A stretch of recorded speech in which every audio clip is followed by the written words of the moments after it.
नमस्कार दोस्तों, मैं राजकुमार मौर्य प्रखर भारत यूट्यूब चैनल में आपका स्वागत है।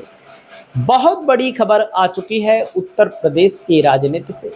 समाजवादी पार्टी को लेकर, समाजवादी पार्टी के नेता को लेकर, समाजवादी पार्टी की जीत को लेकर। दोस्तों, उत्तर प्रदेश में और केंद्र में इस समय भारतीय जनता पार्टी की सरकार है। समाजवादी पार्टी विपक्ष में है और जब समाजवादी पार्टी विपक्ष में है तो समाजवादी पार्टी के कार्यकर्ताओं के साथ, नेताओं के साथ लगातार भारतीय जनता पार्टी के ऊपर आरोप लग रहा है कि भारतीय जनता पार्टी शोषण कर रही है और भारतीय जनता पार्टी के लोग समाजवादी पार्टी के कार्यकर्ताओं को, नेताओं को परेशान कर रहे हैं। इसी बीच दोस्तों, समाजवादी पार्टी के एक नेताजी आपके सामने दिख रहे हैं जो फूल मालाओं से लदे हुए हैं। अखिलेश यादव यहाँ पर मुस्करा रहे हैं। इसका मतलब अखिलेश यादव जी सम्मान दे रहे हैं। क्यों सम्मान दे रहे हैं दोस्तों? काहे का सम्मान दे रहे हैं? ये नेताजी कौन से हैं जो जीते हैं? दोस्तों, इनका नाम मैं आपको बताता हूँ, इनकी राजनीति को भी मैं आपको बताता हूँ। आप लोग यहाँ पर देख सकते हैं सियासत का खेल। लखनऊ नगर निगम के वार्ड 73 के पार्षद पद पर ललित किशोर तिवारी के निर्वाचन के बाद आखिरकार शपथ ग्रहण हो गया। मेयर सुषमा खरकवाल ने उन्हें शपथ दिलाई। ललित किशोर तिवारी पार्षद निर्वाचित हुए थे, लेकिन उनका शपथ नहीं हो रहा था। लंबी कानूनी लड़ाई लड़ने के बाद शपथ ग्रहण हुआ। दोस्तों, शपथ ग्रहण निर्वाचन होने के बाद, कोर्ट के द्वारा निर्वाचन घोषित करने के बाद हमारे उत्तर प्रदेश में ऐसी सरकार चल रही है, ऐसी व्यवस्था चल रही है कि जो जीत रहा है उसका शपथ नहीं हो रहा है। और दोस्तों, यहाँ पर आप लोग देख सकते हैं और यहाँ पर अखिलेश यादव से मुलाकात किए शपथ लेने के बाद। और शपथ ऐसे नहीं हुई है, शपथ के पीछे बहुत बड़ा ड्रामा हुआ है, बहुत बड़ी कानूनी लड़ाई लड़ी गई है। कौन है ललित किशोर तिवारी? लखनऊ मेयर सुषमा खरकवाल ने हाई कोर्ट के आदेश पर दिलाई शपथ। इंतजार खत्म। दोस्तों, शपथ दिलाने के लिए हाई कोर्ट का आदेश आना, हाई कोर्ट आदेश दे रहा है। दोस्तों, लखनऊ नगर निगम के वार्ड 73 के पार्षद पद पर ललित किशोर तिवारी के निर्वाचन के बाद आखिरकार शपथ ग्रहण हो गया। मेयर सुषमा खरकवाल ने शपथ दिलाई। दोस्तों, उत्तर प्रदेश के लखनऊ नगर निगम में राजनीति खूब गरमाई हुई है। पिछले एक सप्ताह से कोर्ट के आदेश और नगर निगम की ओर से उस पर एक्शन न लिए जाने को लेकर राजनीति बहुत तेजी के साथ गरमाई। रविवार को इस पूरे विवाद का अंत होता हुआ नजर आया। मतलब विवाद का अंत हुआ है।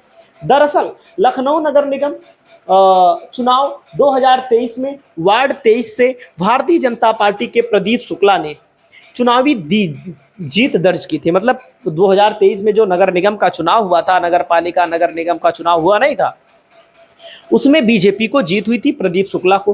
हालांकि प्रदीप शुक्ला के खिलाफ शपथ पत्र में गड़बड़ी का मामला उठाया गया समाजवादी पार्टी के प्रत्याशी ललित किशोर तिवारी के द्वारा। ललित किशोर तिवारी कोर्ट चले गए और उन्होंने कहा कि भाई, जो बीजेपी के प्रत्याशी हैं प्रदीप कुमार शुक्ला, इन्होंने गलत शपथ पत्र दाखिल किया और कोर्ट ने ललित किशोर तिवारी के पक्ष को सही मानते हुए प्रदीप शुक्ला के निर्वाचन को रद्द कर दिया। यानी कि प्रदीप शुक्ला के निर्वाचन को रद्द कर दिया गया, कोर्ट के द्वारा रद्द कर दिया गया। जब कोर्ट के द्वारा रद्द कर दिया गया दोस्तों, तो इसमें समाजवादी पार्टी के ललित किशोर तिवारी को जीत दर्ज हो गई, यानी कि जीता हुआ बताया गया। किसने जीता हुआ बताया? कोर्ट ने जीता हुआ बताया। दोस्तों, यहां देख सकते हैं प्रदीप कुमार शुक्ला के स्थान पर कोर्ट ने ललित किशोर तिवारी को फैजुल्लागंज वार्ड संख्या 73 का पार्षद घोषित किया। दिसंबर में कोर्ट के आदेश आने के बाद ललित किशोर तिवारी लगातार नगर निगम में पार्षद पद के शपथ लेने को लेकर चक्कर लगा रहे थे। मतलब कोर्ट ने जीता हुआ बता दिया।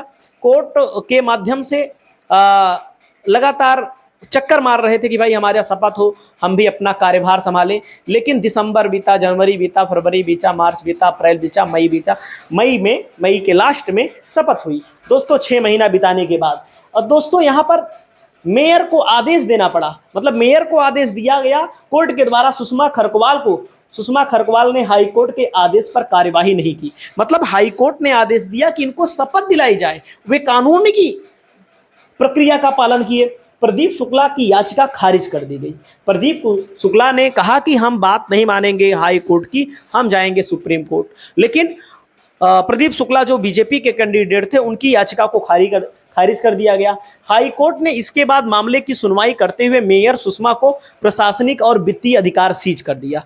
अब जब बीजेपी की मेयर है, बीजेपी की मेयर नहीं मान रही थी कोर्ट की बात को, कोर्ट ने वित्तीय और प्रशासनिक सबको सीज कर दिया, सभी अधिकार को सीज कर दिया। साफ कहा कि जब तक मेयर सुषमा खरगोवाल वार्ड पार्षद को शपथ ग्रहण नहीं कराती हैं, तब तक उनके वित्तीय और प्रशासनिक अधिकार बहाल नहीं होंगे। केस की अगली सुनवाई 29 मई को होनी है। इस बीच रविवार को सुबह 9 बजे मेयर सुषमा खरगोवाल ने ललित किशोर तिवारी को वार्ड संख्या 73 मतलब कि शपथ ग्रहण करा दिया। दोस्तों, कौन है ललित किशोर त्रिपाठी? 2023 में समाजवादी पार्टी के उम्मीदवार के तौर पर वार्ड संख्या 73 फैजुल्लागंज के चुनावी मैदान में उतरे थे। वार्ड 73 में भाजपा प्रत्याशी प्रदीप शुक्ला को 4,972 वोट मिला था। ललित किशोर तिवारी को 3,298 वोट मिला था। इस प्रकार ललित किशोर तिवारी 1,674 वोटों से हार गए थे। जो कोर्ट के द्वारा जीत दर्ज किए हैं समाजवादी पार्टी के प्रत्याशी पार्षद, वो हार गए थे। लेकिन दोस्तों, प्रदीप कुमार शुक्ला जो बीजेपी के प्रत्याशी थे, उन्होंने गलत जानकारी दी थी और उसी गलत जानकारी के आधार पर और समाजवादी पार्टी के प्रत्याशी तिवारी जी पहुंच जाते हैं कोर्ट। और जब कोर्ट पहुंच जाते हैं दोस्तों, तो यहां पर 19 जनवरी और 4 फरवरी को ललित किशोर तिवारी को आदेश दिया गया था कि इनको भाई शपथ ग्रहण कराया जाए। लेकिन बीजेपी की मेयर नहीं करा रही थी तो जाहिर सी बात है अब कोर्ट की फटकार लगी। तो ये है बीजेपी की सच्चाई। बीजेपी के लोग जो है दोस्तों, कोर्ट के आदेश को भी मानने के लिए तैयार नहीं। जब बीजेपी के लोग कोर्ट के आदेश को मानने के लिए नहीं तैयार हैं, तो आम जनमानस में क्या संदेश जाएगा? आम जनमानस में क्या संदेश जाएगा? जाहिर सी बात है, वो जो रूलिंग पार्टी है, रूलिंग पार्टी को, बड़े लोगों को, नामियर लोगों को कोर्ट के आदेश का पालन करना चाहिए, ताकि आम जनमानस भी उस आदेश के पालन को कहीं ना कहीं स्वीकार करे। तो दोस्तों, आखिरकार समाजवादी पार्टी के नेता ललित किशोर तिवारी जी को प्रचंड जीत हासिल हुई।